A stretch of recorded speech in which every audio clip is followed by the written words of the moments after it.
Welcome back to Citizen Sleeper.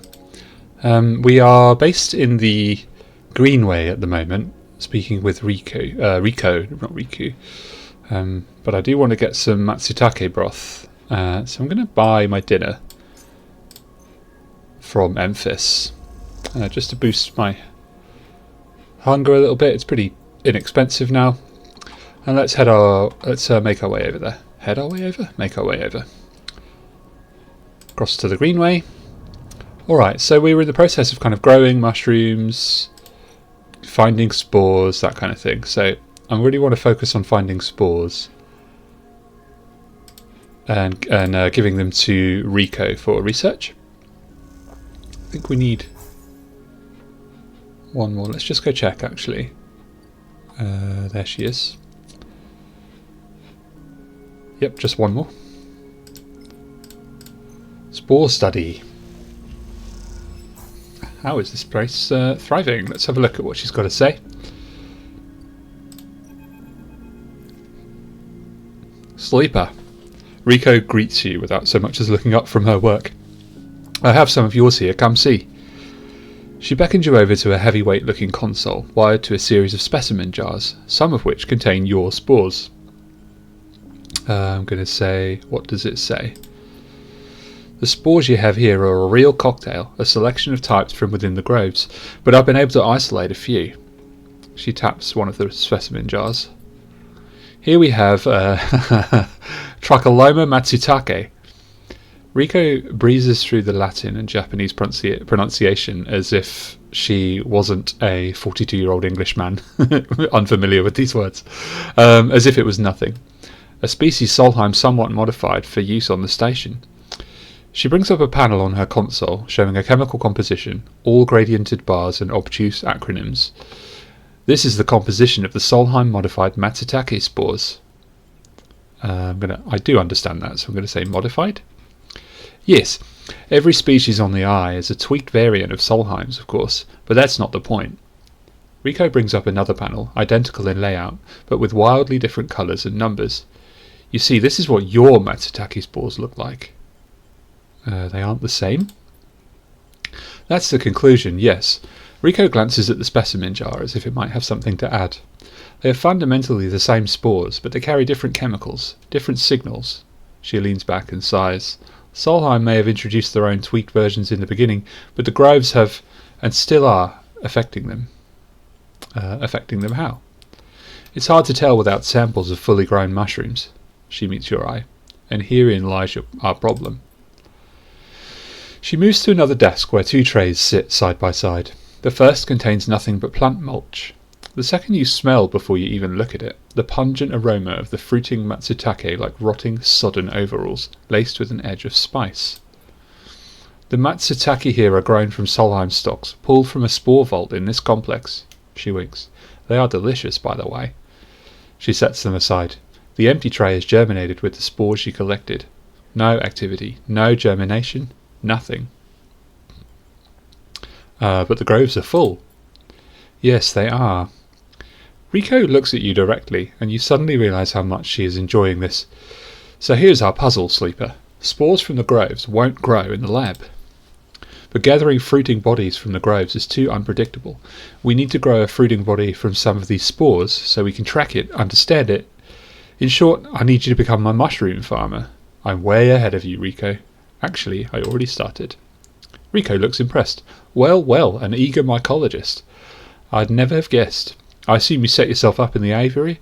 I've been eyeing that place up for its proximity to the groves. Bring me whatever grows, not just Matsutake. There's more than a couple of variants in there, so I'll need plenty of samples. She plucks a Matsutake cap from the tray. These little things are reflections of their conditions. Their smell, their taste, their chemistry.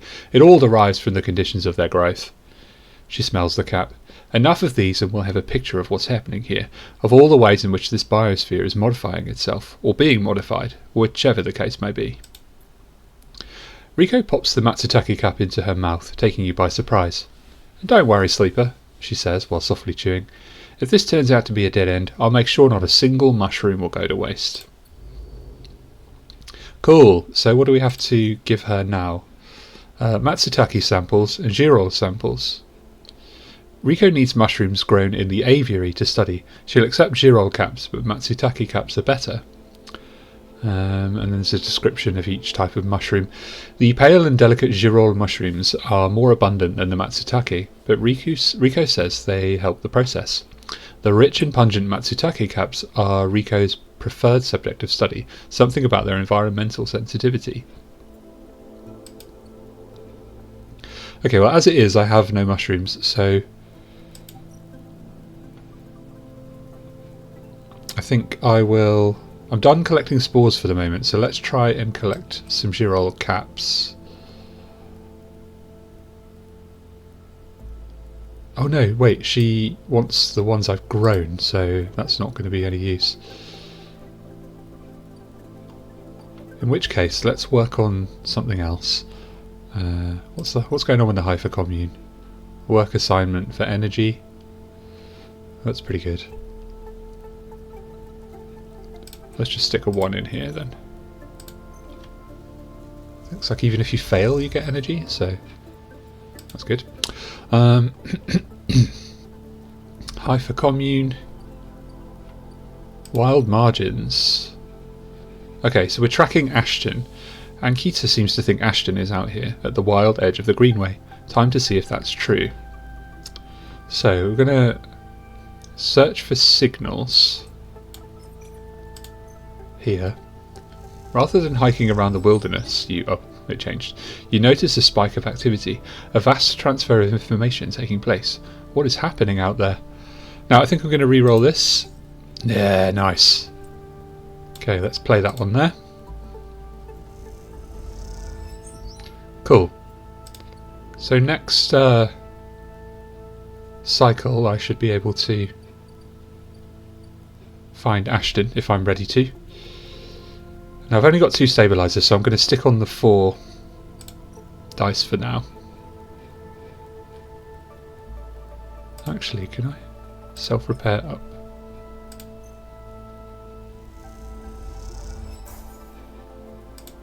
See if I can get up to 5 with the scrap. Cool, end cycle.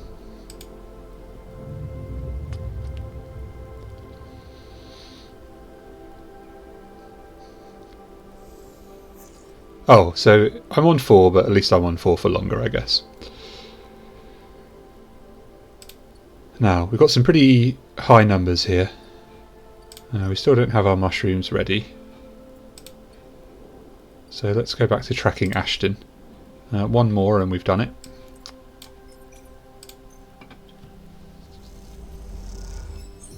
Okay.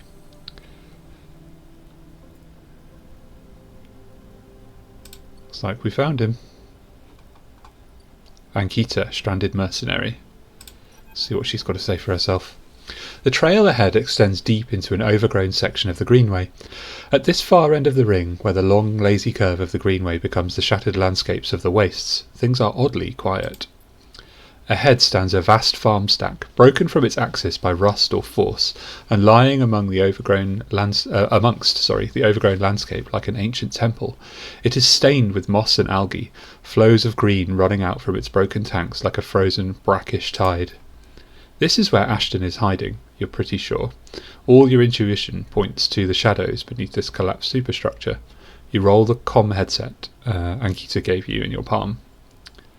I think I'm going to go alone because she did say that seeing her would spook Ashton, so let's go alone. You survey the route ahead. There is a direct route, a line of broken pillars that take you into the centre of the structure.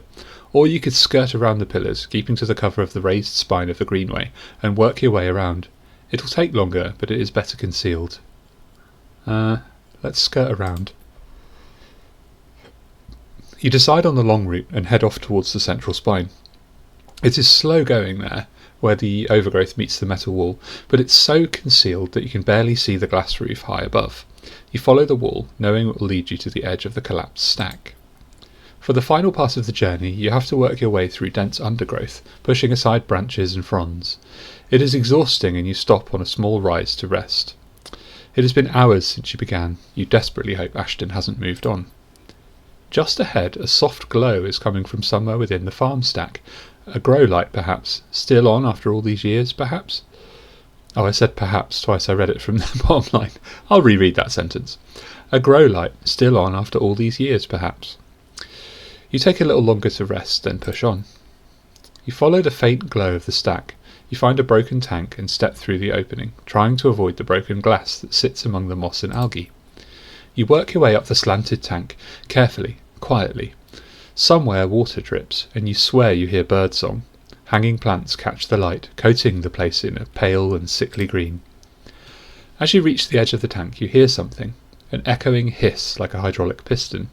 You quickly move up to where the tank opens into the central drum and look over the edge. The vast drum is like a cistern, with plants growing on all sides, and wet mossy islands at its base. It is beautiful, and for a moment you can't see anything but tones of green. Then you see the sleeper. Dun dun dun! Another sleeper? In a faint circle of light descending down through the drum, the sleeper lies slumped at an odd angle. They're surrounded by crates, and besides them, on one of the mossy islands, there is an object, a cylinder set on a tarp.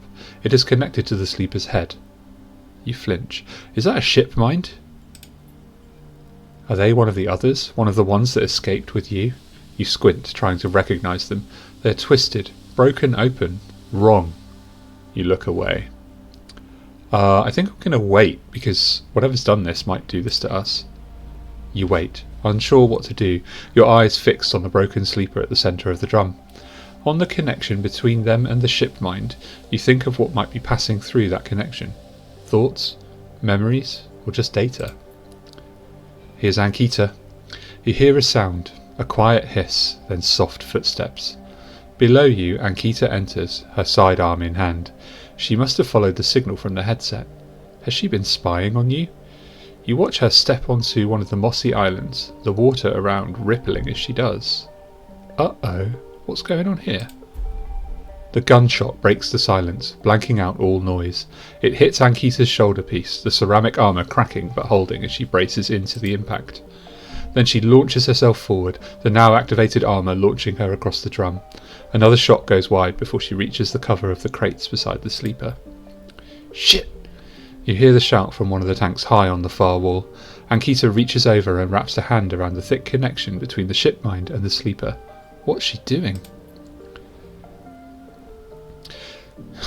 You better come down here or I'll rip this right out of the head, she screams at the wall of tanks. You shiver at the suggestion. Although I want to save the sleeper, I kind of want these two to duke it out, because I don't have a gun or anything. This is a tough one. No, I think I'm going to shout, stop. Ankita flinches, but she doesn't take her eyes from Ashton. Quiet, sleeper, Ankita shouts. A shot rips through the moss beside you, filling your vision with green. The shooter must be somewhere on the other side of the tank. Do that again and I swear to God I'll tear their head off, Ankita shouts to them. Sleeper, you stay down. There's a long pause. All you can hear is the dripping of water running down the walls of the drum. Then Ashton calls out. This is Ashton. I'm going to think of a voice for him. So he is cradling the sleeper, who's got wires running from the back of their head into a drum-sized sort of cylinder, which is the ship mind. It's a lot larger than I realised, actually, from when I had it in my inventory. He's a slim Caucasian man with thin lips, quite well coiffed but ragged hair, with a rifle on his back and a poncho, but like a militarised poncho with lots of pockets, and long kind of elbow-length gloves. He says, disgraced mercenary. I'm going to go with an American accent for this guy. It feels kind of appropriate. I'm coming down, Ankita. Don't do anything stupid, for God's sake. He appears at the far side of the drum, stepping through the shallow water, rifle raised above his head. Drop the gun, Ankita shouts. He throws it down onto the moss. As you lean out to watch, you see him catch your eye, clocking your presence. What are you up to, Ashton, you sicko? She stands, keeping her sidearm trained on his head. You ripped my ship mind for what? Some freakish experiment? Ashton approaches with shaking hands, his eyes now fixed on the connecting bundle of wires that Ankita still has hold of. Steady, Ankita, it isn't like that. I needed the ship mind. You have to understand, they would have died without it. What are you talking about? I don't give a shit why you ripped my ship mind and crippled my ship. I should put you down right now. She tightens her grip on the connection. Typical of you, Ankita. No curiosity. Ashton smiles shakily. That's why I never asked you for it. For your help. You only look after yourself. He nods at you. That sleeper up there? They're just bait, right? To draw me out. Ankita sucks a breath. Ankita sucks a breath in. Are you trying to give me more reasons to shoot you? I love them, Ankita. Ashton looks at the crumpled sleeper. I love them and they were going to die. I knew you would never understand that. He starts closing the gap between himself and Ankita now, slowly, inching forward. Don't do that, Ashton. Ankita snarls. Don't do that. Let the wires go, Ankita. Let us go. If you don't get out of my way... He inches closer. Please. I can't let you take it, Ashton. Ankita hardens her stare. You stole it from me. You left me for dead. She shakes her head. You think I'm going to trust you after all that? Now, we gave her a ship mind, so I don't see what her problem is, but maybe she's just got a chip on her shoulder about being abandoned. I need it, Ankita. I need them to survive. Ashton is in reach of the sleeper now, of Ankita. I'm going to take them now, Ankita. He raises a hand. I'm going to take the ship mind and go. Ankita loosens her grip on the connection a little. Her hand is shaking now. Stop, Ashton. She lowers the gun a little. Stop. Seeing her drop her guard, he makes his move. A blur of movement, a struggle, a shot, another. You recoil back behind the edge as they ricochet around the inside of the drum, the sound deafening you. When you crawl back to the edge, Ashton is bleeding into the water, the red and the green.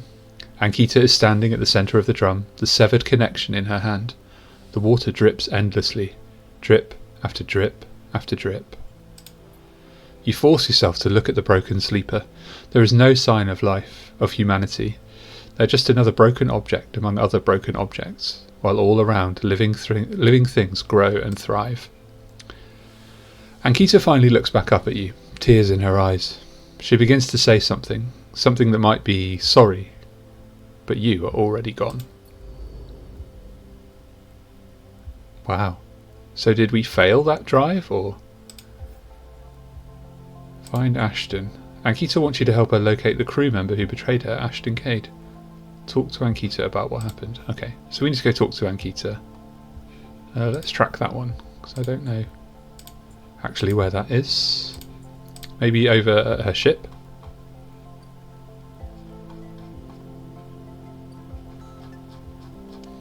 Let's go back.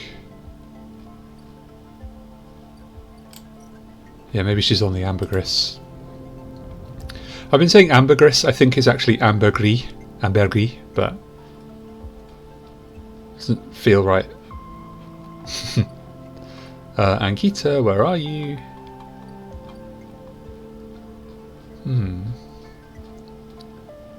She's hiding.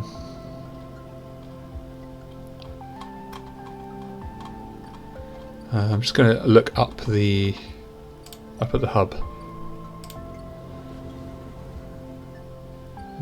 Nope. Okay, maybe she'll reappear in a bit. Very bizarre. Oh, I'm sad that sleeper got killed. It would have been nice to talk to a fellow sleeper. We'll go back to helping Rico's experiments. What does she want then? So she wants mushrooms, which I'm waiting on them growing. Let's have a little look at the wastes here. Gather scrap.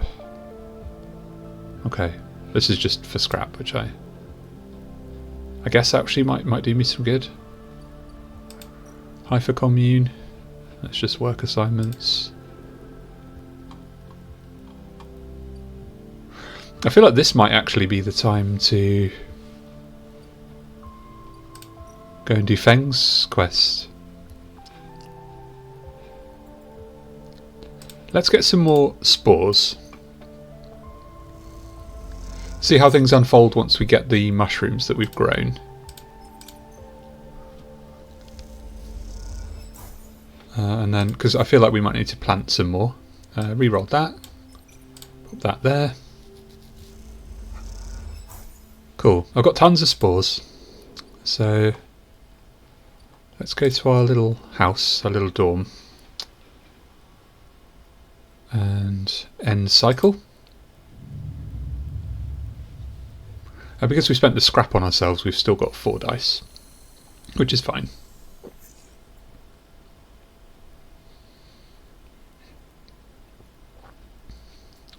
Let's just hold off on spending dice for a moment. Pick our mushrooms. Okay, 2 random rare mushrooms and 1 Girol cap. That's good. Let's spend our 5 on this one. It's a lot of work to actually get the mushrooms, isn't it? I've got 2 random rare mushrooms. That's Matsutake caps and clubhead caps. Cool. Let's use the 6 on that then. Oh, so this timer is the fungal yield, so I can only do this twice, yeah. Let's try this one. And then I think I'll re-roll the one. Okay, so there are Girol caps, there's Matsutake's. Now I've got a choice here. I can either help Rico, or I can go, ooh, achievement, Spore Catcher, putting those sample collecting skills to good use. I can help Rico, or I can go give the Matsutake caps to Emphis. So I have 1 upgrade point, which I can't yet do anything with, so we'll just look at getting some more. The aviary, let's plant some more spores. I'm glad I went ahead and got those. And let's just see how many Rico actually wants. Now she only wants 1 of each, so I'm going to go ahead and give her the Girol samples, but I'm going to go give the Matsutake caps to Emphis. The reason being that that might cap that sort of quest line off and give me another upgrade point, which I could really do with now. So here he is. Pop those in there.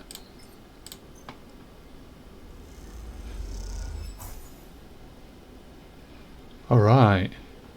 What does that get me?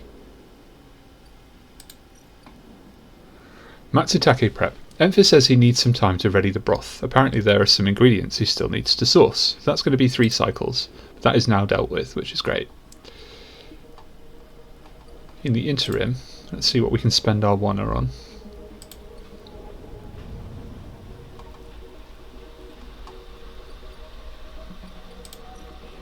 Should we grab some more spores? Or just forage for fungus? No, I'm gonna spend it on spores. So let's re-roll. Very nice. So I've got a ton of spores now. I feel like that'll be more than enough to accommodate Rico. I just need to get Matsutake caps. So to that end, let's go to sleep. End cycle.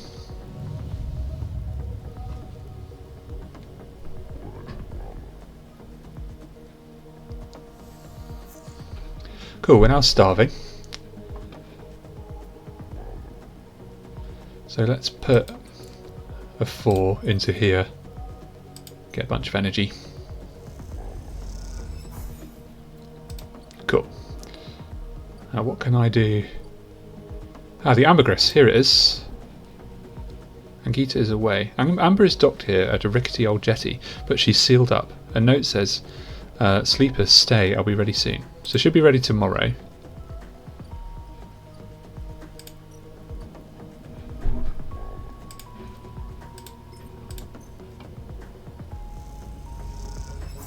I forgot that I have to put in 3 of these, so I could have got this started yesterday. I just put 1 in and then dived straight back out again. So those are now growing. I'm a day behind on that, which is kind of dumb. and she just needs Matsutake caps. Now, I'm going to test and see if the Girol caps will work for Riko. I don't have to grow them myself, but she did say about growing them myself. But because I'm not sure, I'm just going to drop one in there and test it.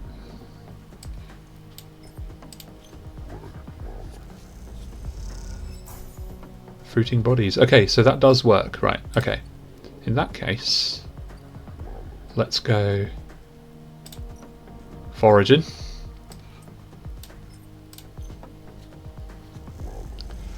And let's re-roll this one. That's another 6, very nice. Cool beans, right. Let's go pop those Girols into there.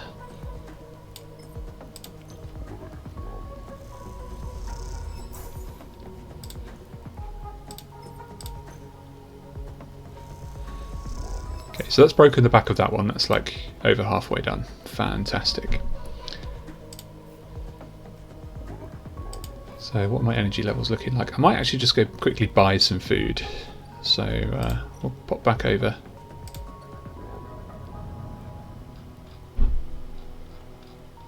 Into that bar over here, where is it? This one, the Overlook bar. Let's buy some rations. I just don't want to be reduced to starving because it reduces your condition significantly quicker when you're starving. Okay, so when we wake up, we're going to go talk to Ankita.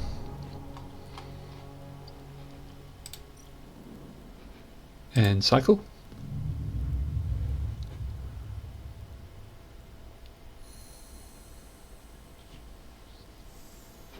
Right, still on 4 dice, but I'll have to use a stabilizer next time I go to sleep, I think.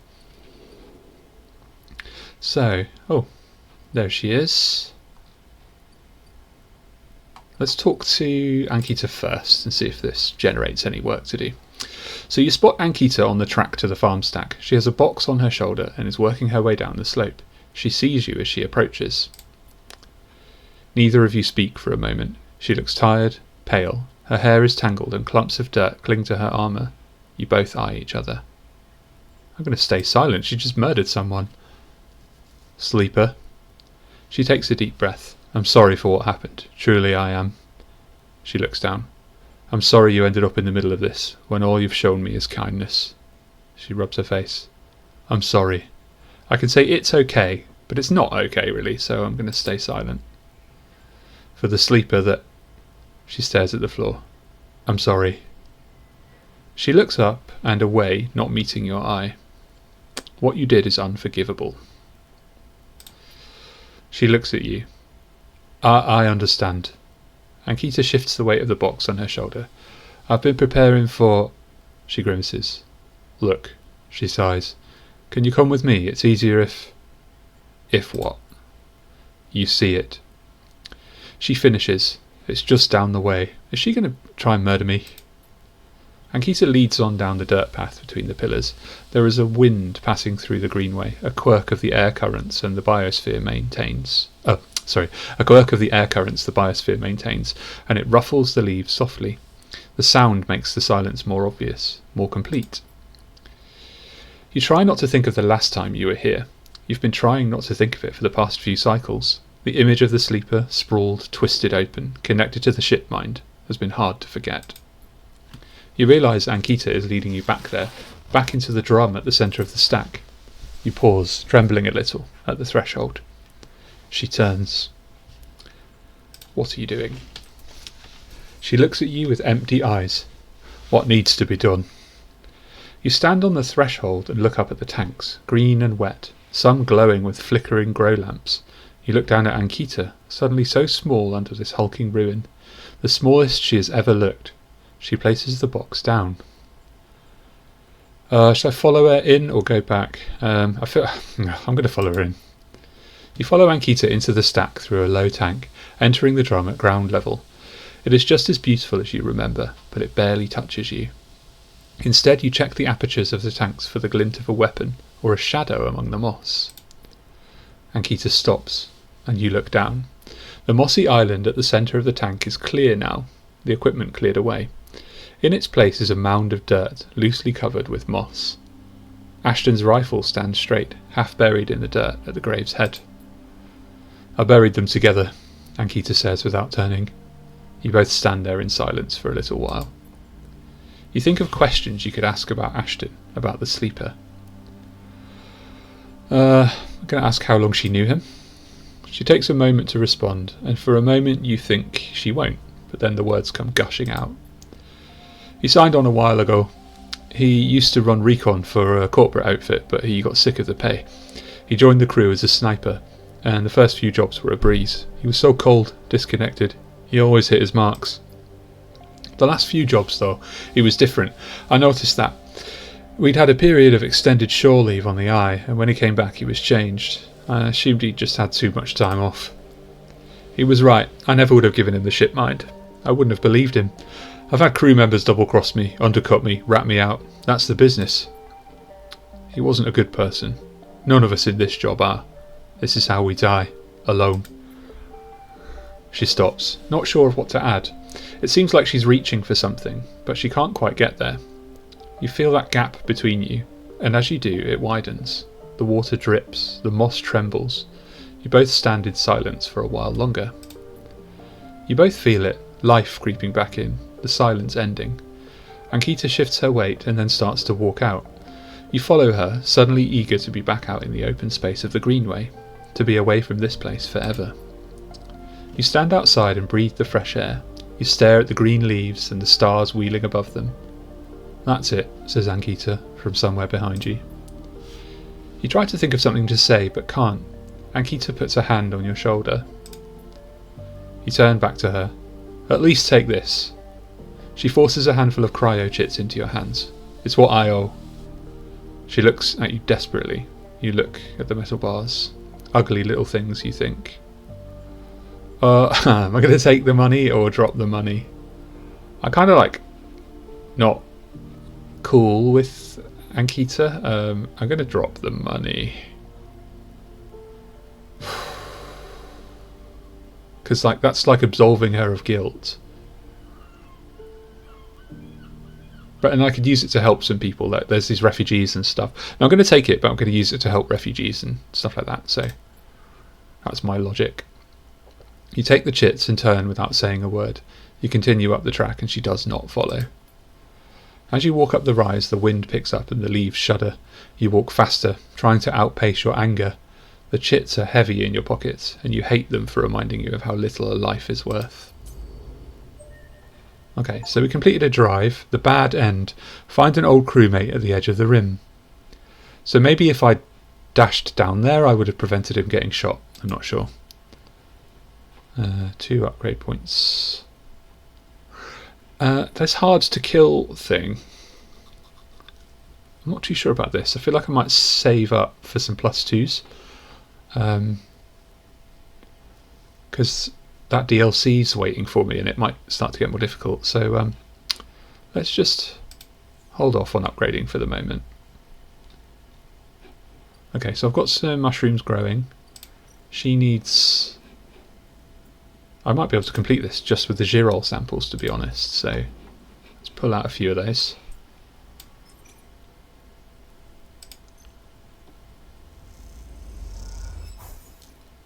Oh, I've got some energy from that. Nice. I didn't get the Did I get the girol caps? No. Okay, that's weird. I want them this time, please. Cool. And then let's re-roll this. Pop this one in. This oneer, I might spend it on some sunbathing or something. Okay, so let's leave there.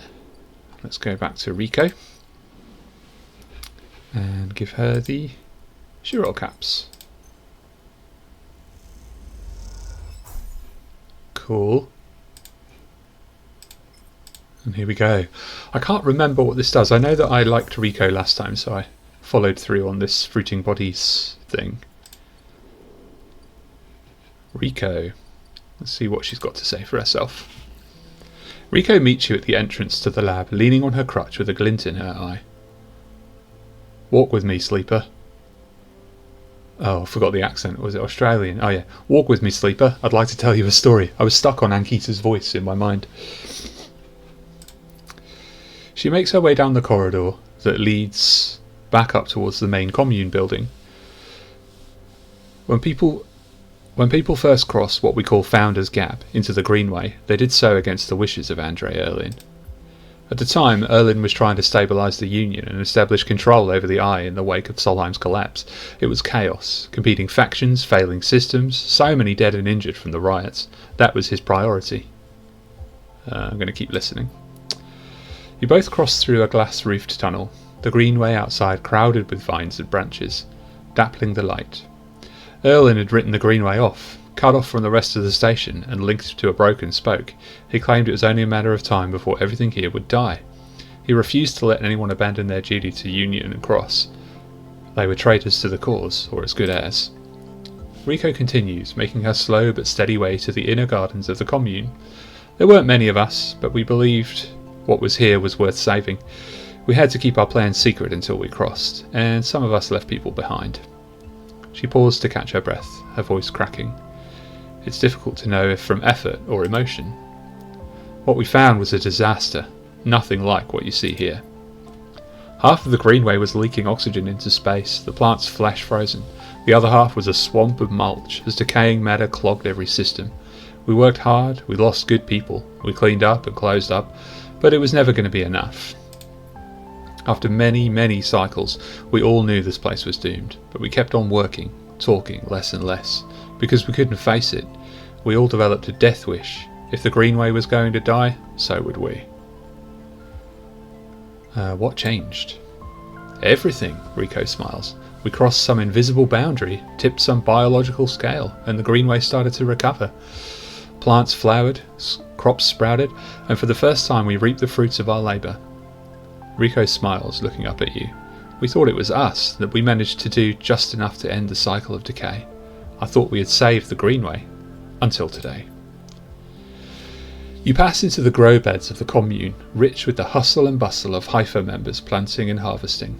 For a while Rico is quiet, and you both simply observe the hypnotic movements of the work crews, the eager chatter washing over you like a wave. Rico smiles to herself. I should have known, of course, that our arrogance was unfounded, but we needed to believe back then. We needed a myth to bring more people across the gap. You both move into a smaller corridor, Rico following some direction unknown to you. What you've shown me is that back then the Greenway saved us, not the other way around. Tell me, have you ever consumed one of the matsutake or girol caps you've been growing? Yes, I have, because Thingy made me some nice soup.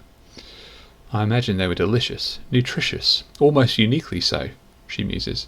After all, they were designed for you. What? Rico has a mischievous look. At first I thought it was the location they were grown in that made the mushrooms from the aviary, from the labs, or from the grove different to each other. But what I've come to understand is that it is the person growing them. The matsutake and girol caps you brought me are totally unique, containing compounds never usually found in similar specimens in my possession. Many of these compounds aren't even digestible for humans, but for a sleeper like you... Rico smiles as she leads you into the internal garden of the commune, where the Haifa members have planted species from all over the Greenway. Back when the tide turned, when the Greenway started to recover, we all felt something, a response. It was as if this place was not just alive, as a forest is alive, but alive in other ways, communicative, responsive. We shrugged it off at the time, but now I understand why. Rico stops and turns to you. This place is responding to us, adapting itself to us. It is growing fruiting bodies for you, for me. It is adapting, changing. It is, in short, displaying all the signs of sentience. The Greenway is sentient? Perhaps not the Greenway, but the ecosystem itself, or something within it. Rico sits on a bench within the peaceful gardens and gestures for you to join her. When you've been growing the girols and the matsutakes in the aviary, Those species so familiar to the Greenway. Have you discovered any others? Yes. Rico can barely contain her excitement. I should like to see those. Please bring me some the next time you're here. I've got some right there. Club head caps. You look around the garden, amazed at the sense of peace within it. Rico interrupts the silence. There's a species of mushroom that I haven't seen in years. It's dark, short, shaped like a club. Oh look, here it is. We first found it in those early days when we were working to save this place.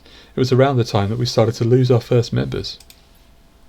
They were succumbing to some infection, some mould growing deep in the dark mulch that drowned this place. At that point we thought we were lost, and then these mushrooms emerged from that same black mould. We tested them and saw that they contained some compounds that counteracted the mould. They contained an antidote. Of course, as a botanist, I saw this as part of the natural processes of the ecosystem, even if the timescales seemed absurdly short. But what I'm wondering is if that antidote was a gift. Rico meets your eyes. Perhaps if you are patient, you'll receive your gift too, sleeper. You both sit for a while, Rico seemingly done telling stories for today. You watch the light playing off the leaves and plants around you, and wonder what forces could be at play in this place. After a while you stand and leave, with a quiet nod to Rico, leaving her to her memories. Cool. So, she wants the club heads. Let's give her some. Did I have two or did I have one? Yeah. So I need to get another set of club heads, which I think will come from the ones we're growing. Now I've got a oneer here. I think I'll just spend that on some sunbathing.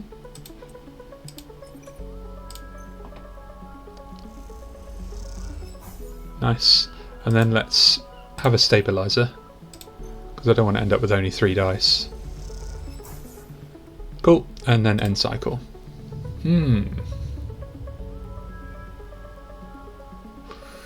So sort of resolved the thing with Ankita, although a bit bloodily. She did give us some money, which is cool, I guess.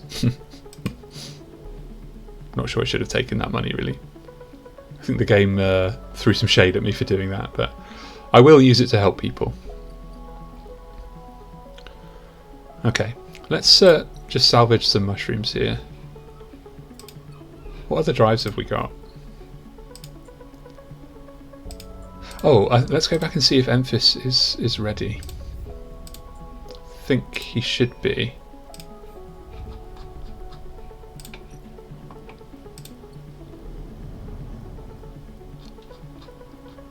Where is he? Here we go. Emphis. Emphis is preparing the Matsutake caps. He cleans them carefully with a damp cloth before shaving the stalks as if he was sharpening a pencil. His knife slides through them, revealing the bright white of the flesh within. These are good, sleeper. Very good, he says without looking up. I bartered with Mingi for some kelp too, so we can brew the dashi.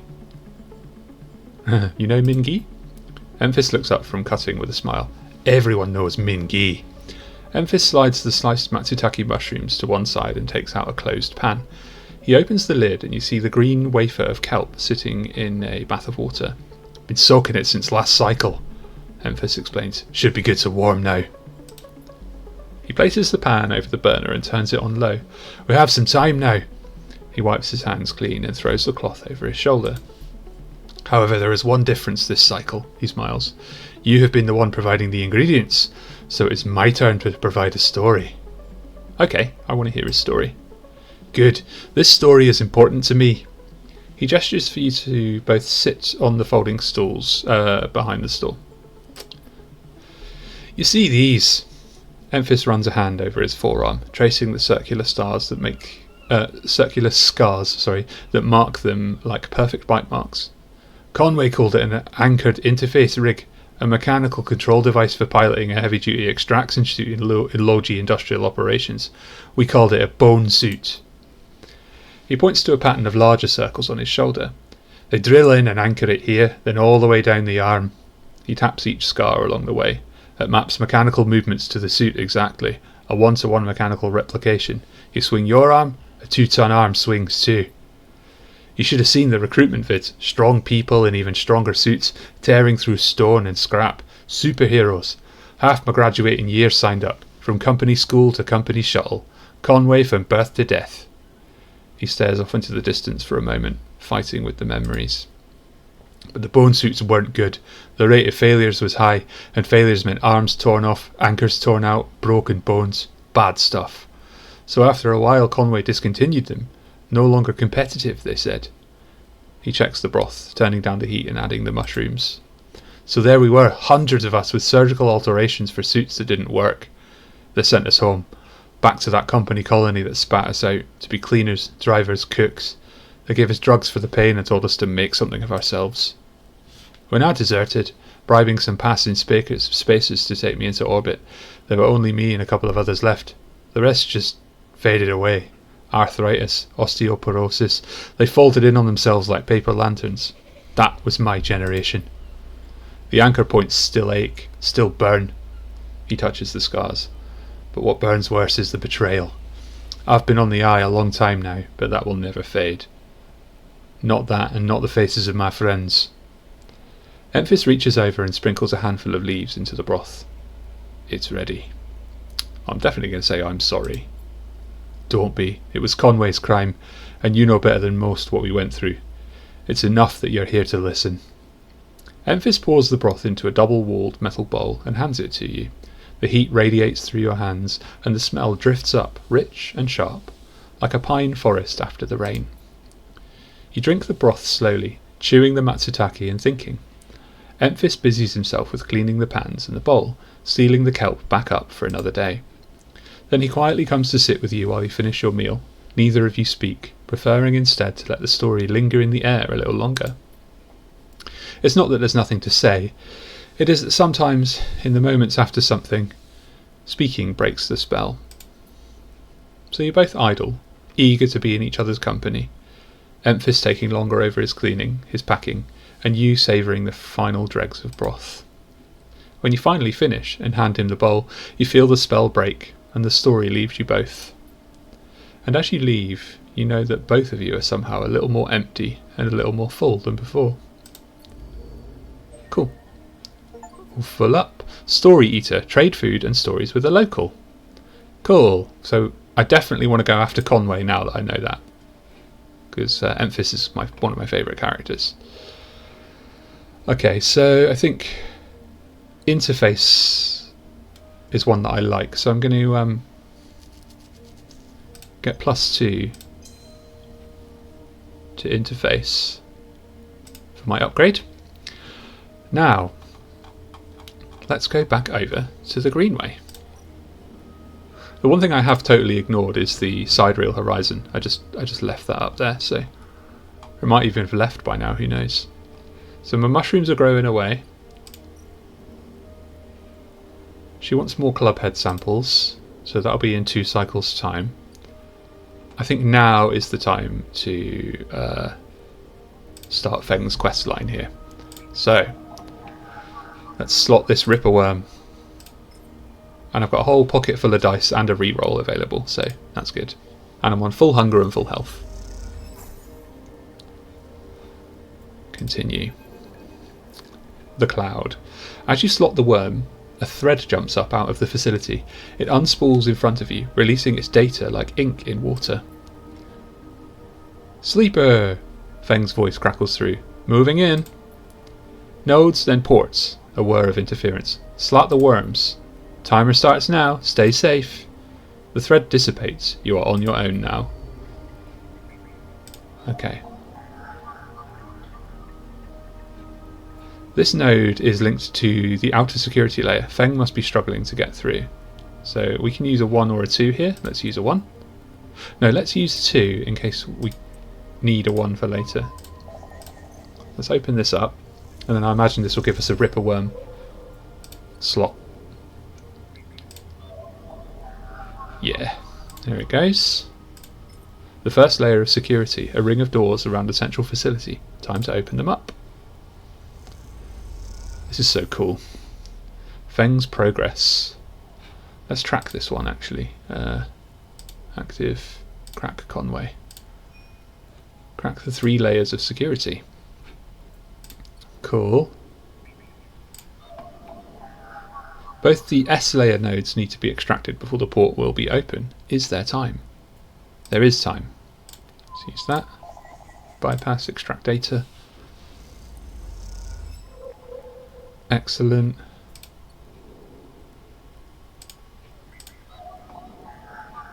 I can use a 2, a 3 or a 5 for this, so let's use my 2. And then I guess I'll just re-roll these if I need to. Leave. Consec port S. RIPPERWORM. This is going very smoothly so far. I wonder if that big ent thing will come back. The RIPPERWORM fries the drone's network link, and now they can't report anything. Ah, okay, I'll have to come back tomorrow. So I can use a 4 on this one.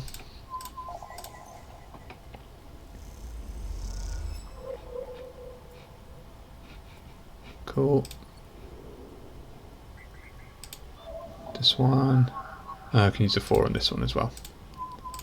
Fantastic stuff. Alright. Now I'm out of dice, and there seems to be one more. So I'll have to come back to this tomorrow. But I'm at full health, full everything. Service dock, derelict Greenway dock. What's this? Oh, this is Feng's progress. Okay, so we are outstripping the Conway extraction by a long way. Feng's main terminal shows you how far he has progressed through the facility. The deeper the better. A timer on the terminal shows how many cycles you have left to get the data you need. Come on, Feng. Well, we timed it well to be kind of fully rested and everything. I had a feeling that was going to be fairly significant.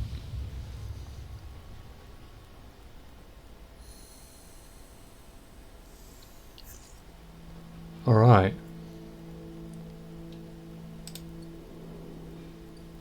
Let's get back up there then. Got some really high rolls. Got a 5 there.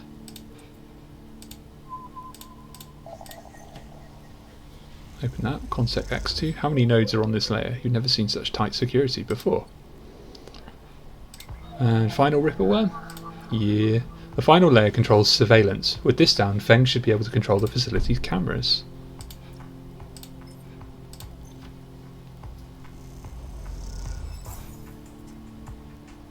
All layers unlocked. A thread from the facility cuts through the cloud like a hairline crack of light. That's it, the final layer of security broken. Somewhere, buried in the depths of the station, Feng is in control. He's slicing into the camera control circuits and piping out the result. The thread flickers and unravels into an image, a scene, 2 figures in a room, one sat, the other pacing. The pacing figure resolves into Hardin, the unmistakable superior posture, the shock of grey hair. The second figure's features don't seem to resolve. They are vague, unformed. A problem with the data, perhaps? You look closer. Then you see it. The figure is a proxy. Perhaps you should have expected it from Conway, a corporation whose very existence is owed to automation. The proxy is a machine, designed to be piloted by remote connection, someone elsewhere in the system puppeteering it with their own body, speaking so it may speak.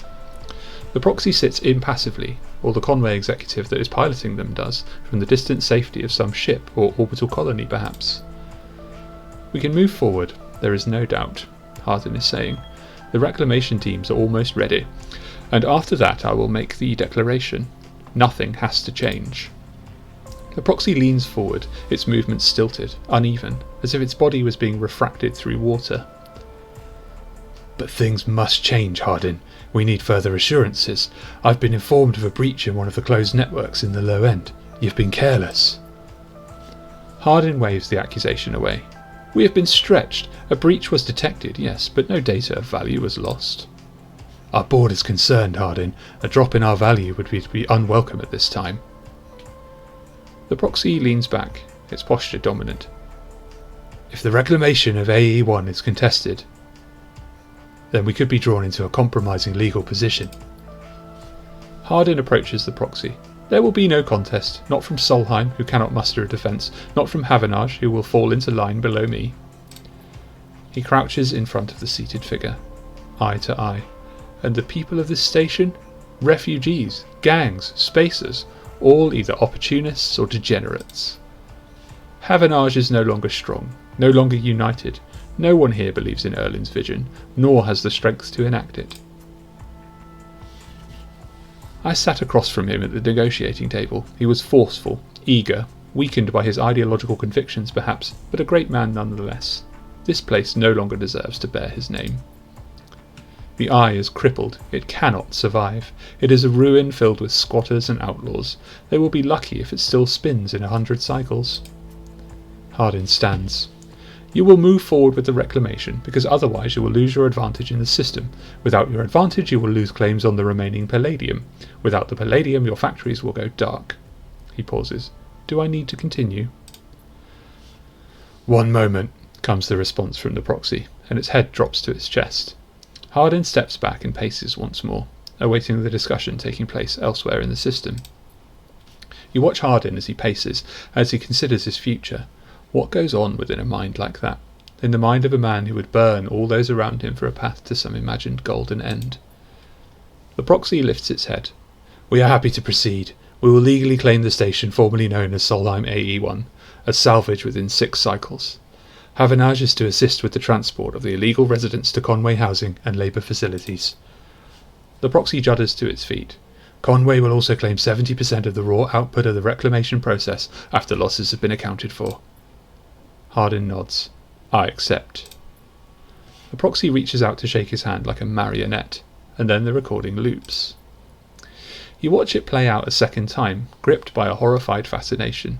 There is a bluntness to the conversation, to its blatant disregard for humans as anything other than objects. Things to be moved, to be used, to be fed into structures, crushed, and losses accounted for in the cells of tables, the margins of ledgers. You realise now that you're no different than anyone else on his station in the eyes of the people in that room, and those like them. Each body here can be recast as a piece of property, a tool, an expense, an acceptable loss. In one moment they can be named a citizen, celebrated, protected, and in another the very idea of citizenship can be used against them. That is what it means to live in proximity to a system like this. No longer, not while the Eye spins. You gather the recording, pack it into a polygon of purest light. Then you drift down into the service dock like a falling leaf and find the relay.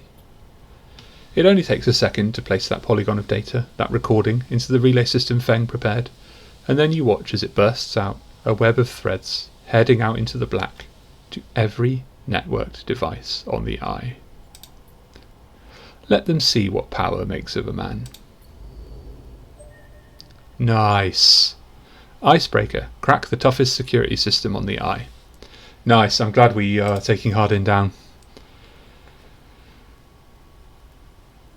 Oh, that's so cool.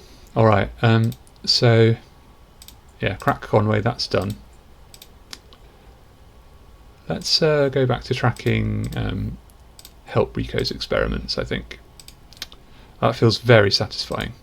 Very satisfying indeed. So we're waiting on these mushrooms here. We need one more set of clubhead samples. So let's go back then and talk to Yannick, because that's something I kind of neglected. I don't think there's much more to do there, Yannick's ward. It's just patrolling and stuff, so just do what we can to kind of build up Yannick's trust, and then I think we take him down. I seem to remember doing this before. Doesn't feel like a significant part of the game, to be honest, but probably does to the people who have those dodgy implants. Let's re-roll here. Very nice. And that's that done in one. Solid. Continue.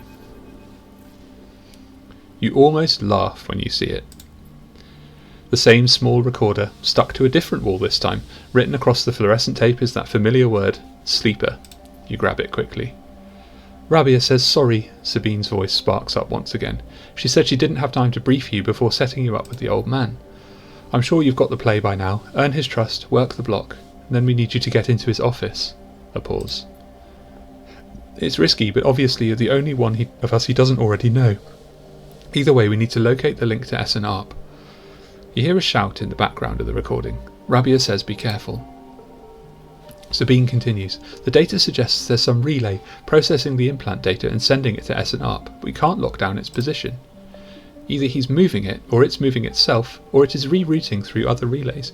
We can't understand it. Maybe you can find some details on it in his office.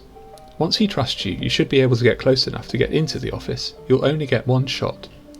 The recording creaks and whines. That's the final piece of the puzzle to end this. A pause. Good luck, Sleeper. I'm sorry too. Be safe. The recording clicks off, leaving you in silence. You pocket the recorder just in case and walk away. Looks like it's up to you. Alright, Yannick's office, here we go. Find the relay. Yannick has asked you to collect his medicine from his office. Now is the only chance to find that SNR relay. Alright, so let's end cycle there. Just quickly. Oh, we're definitely going to feed the cat.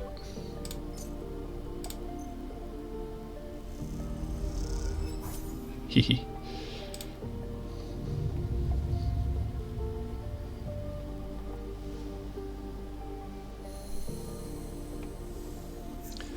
Cool.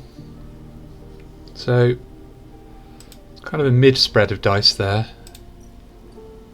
Not much full yellow. So let's start with our 6. Load that in. Critical action. Relay located. Okay. You look at the countermeasure on the drawer. It looks like some kind of shock trap. If you'd grabbed the drawer, you'd likely have thousands of volts running through your system right now. You wince. Once you find the anchor point, it comes away easily enough. You prise it from the drawer quickly and quietly, then listen for footsteps in the corridor outside. Nothing. All clear for now. You slide the drawer open, looking for other countermeasures that might be inside, expecting to see a chunk of tech, the relay. But as you slip it open, all you see is a handful of wires and an empty implant cradle. Is this some kind of mistake? You freeze for a moment, unsure what to do next. Why keep an implant cradle so carefully guarded? You remember Yannick having an implant, a small plate on the side of his head, just above his ear. You assumed it was for hearing or vision. Those shimmering glasses of his come back to you in your memory, his strange movements, his speech. You look again at the cradle, and there it is, printed on the frame. Proprietary technology, property of SNARP. Rabia said the relay moved, that they couldn't get a fix on it. What if Yannick was the relay? The thought hit you like a shock. Yannick, with a remote relay implanted in his head, networked to every single implanted enforcer in the low end. A shudder runs through you. Is he even in control? Or has SNARP wormed its way into the man? Could he even be considered separate from the corporation itself? You think of your own legal status as proprietary technology, a puppet with cut strings. Time to cut Yannick's strings, then. You reach around inside the cradle and find it, a remote connection, a tiny bead of a transmitter, likely controlling the link to SNARP. There it is. You pause for a moment, then you squeeze it, snap it from the frame, and it crumples, sparks, and dies. It takes a moment before the shouts come, before the scream, and you're already on your way out, down the corridor, down through the unit that serves as the lobby, to Yannick's office. Then out onto the walkway where Yannick lies still, enforcers gathered around him, bemused. Should I approach or leave? Let's approach. You push through the crowd and there he is, still, crumpled. You arrange him a little, lie him down properly, feeling how thin his body is under his suit. You wonder how long he's been like this, a puppet for SNARP. With the connection cut, nothing remains but his body, which means that Yannick the man was gone a long time before now. You place a hand on his chest. You're sorry for him, but it is done now, and you did not kill this man. You've seen enough. The connection is cut, and whatever Yannick was or had become is gone. Your anger is a hard core in your chest, and all of it is focused on SNARP. Wowzers. Remote control, stop the signal. Expose Yannick. Speak to Rabia about what happened. The aftermath. The low end is wild with stories about Yannick's death, and you're still waiting for Rabia to get in touch, but you trust that she will. In 4 days. Where is she? In the meantime, we've got experiments to help with. So let's go up here.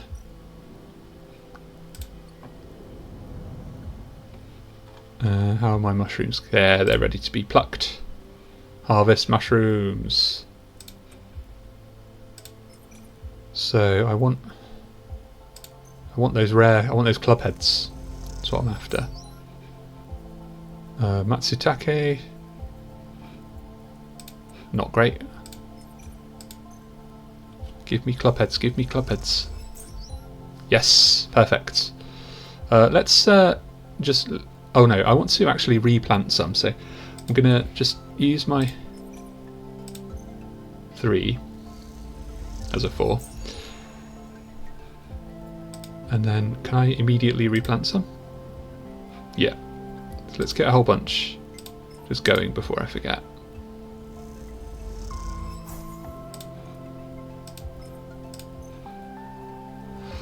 I hope she doesn't give me special spores or something that I need to plant, but who knows. Okay, right, so they're planted. Let's go talk to Rico. Give her the clubhead samples. Okay, you hand them over to an eager Rico, who immediately begins work on the samples. Rico is at her bench, running small vials of some liquid through an old chemical analysis machine. The whirring of the spinning drum fills the lab with white noise, and you aren't sure if she notices you approach. Sleeper, it's good to see you. She looks up, smiling. This little project of ours has been keeping me awake the past few cycles, but right now, well, I think I have something. I say you should rest. I know my limits. She laughs to herself. I just don't like paying attention to them. The drum finishes spinning and Rico lifts a vial from it, holding it up to the light. This is something I extracted from those club heads you've been bringing me, and according to my analysis, it is a substance totally unique on the Greenway. You look at the small amount of liquid in the vial.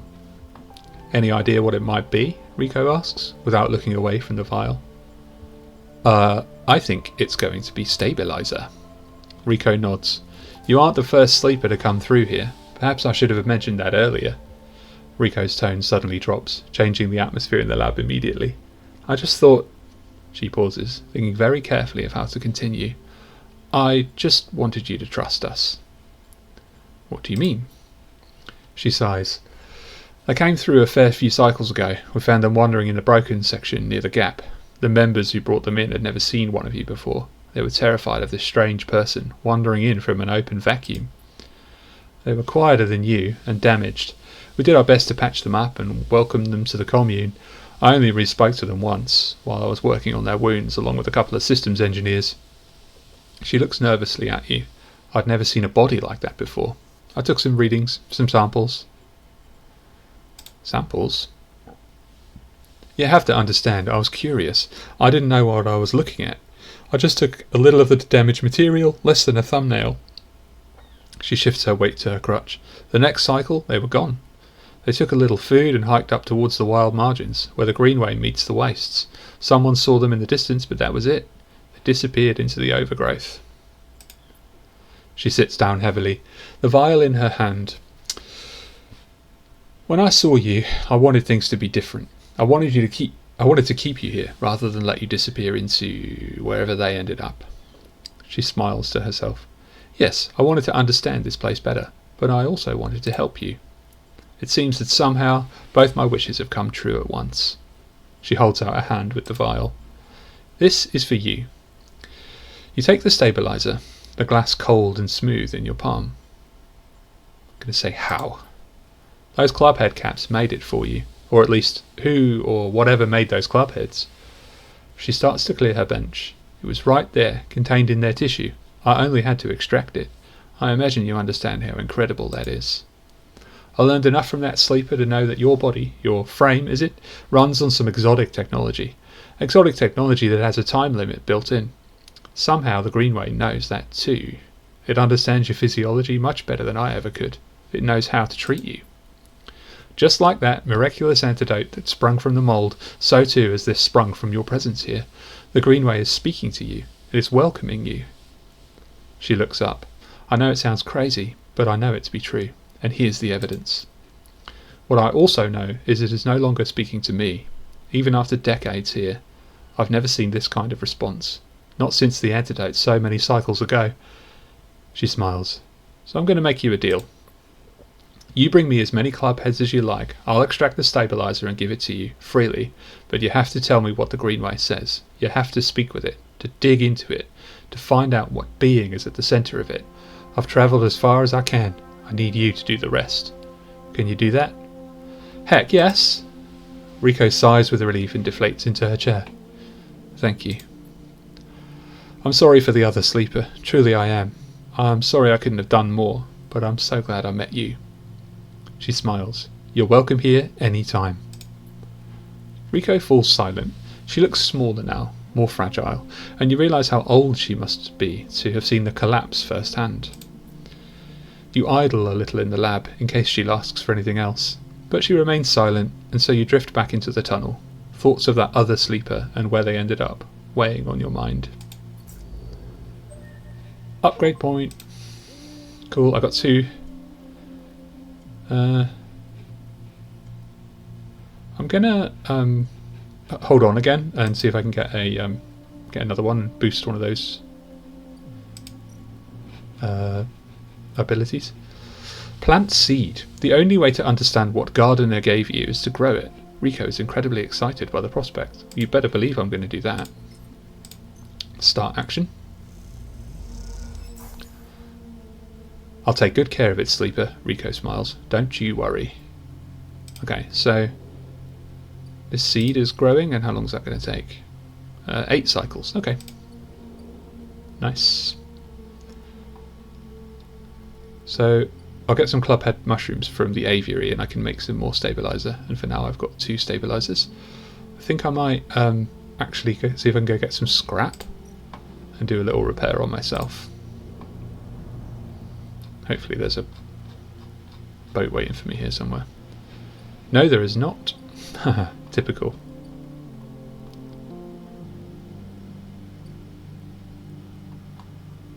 No problem. Well, let's go back to the Greenway.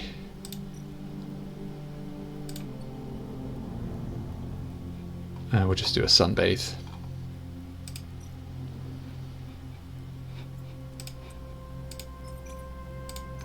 Give ourselves a bit more energy. Cool, and then I think that would be a good place to end the cycle. And then I'm not sure what we're really tracking after that. We've got an ability to make stabilizer. We're waiting on that seed to grow. Let's pop out of here. Let's just have a look at the drives. Disable your tracker.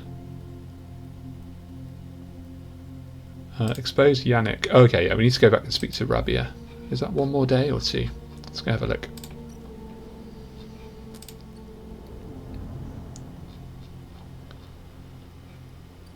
Oh, it's 4 days. Okay, never mind. That's ages.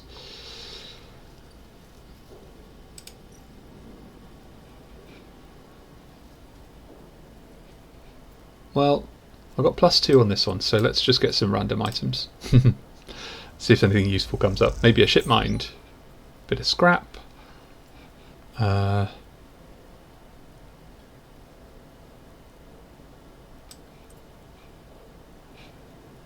do a freight operator here, get some cash. Let's re-roll these. Cool.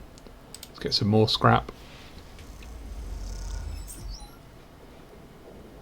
And then I'll leave here, and I might just see if there's any hacking I can do. Yeah, any hacking available? Yep. Alright, let's just spend that on that.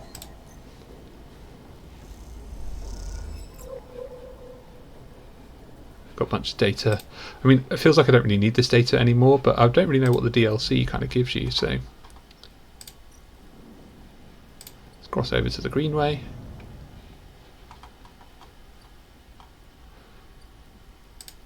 It's more like a case of just sort of doing random stuff until things pop up. Gather scrap. Cool. Alright. I think what I'll do in that case, because I'm kind of waiting on stuff, is I'll wrap it up there, and next episode we'll just go around getting random items and stuff until some of these timers count down. I might actually look into getting some more spores from here, so I can just keep the supply of mushrooms coming. So yeah, I think that works pretty well. As usual, if you enjoyed this episode, please consider leaving a like on the video, because it really helps the channel to grow and makes me feel pretty good. We have a Discord community called Puck HQ. You can find a link to that in the description of this episode. Pop over there if you want to have a chat with us about Citizen Sleeper or any other game that I'm covering. We're talking about Stacklands quite a lot at the moment. And otherwise, wherever you are in the world, have a lovely morning or afternoon or evening, and I will see you next time. Goodbye for now.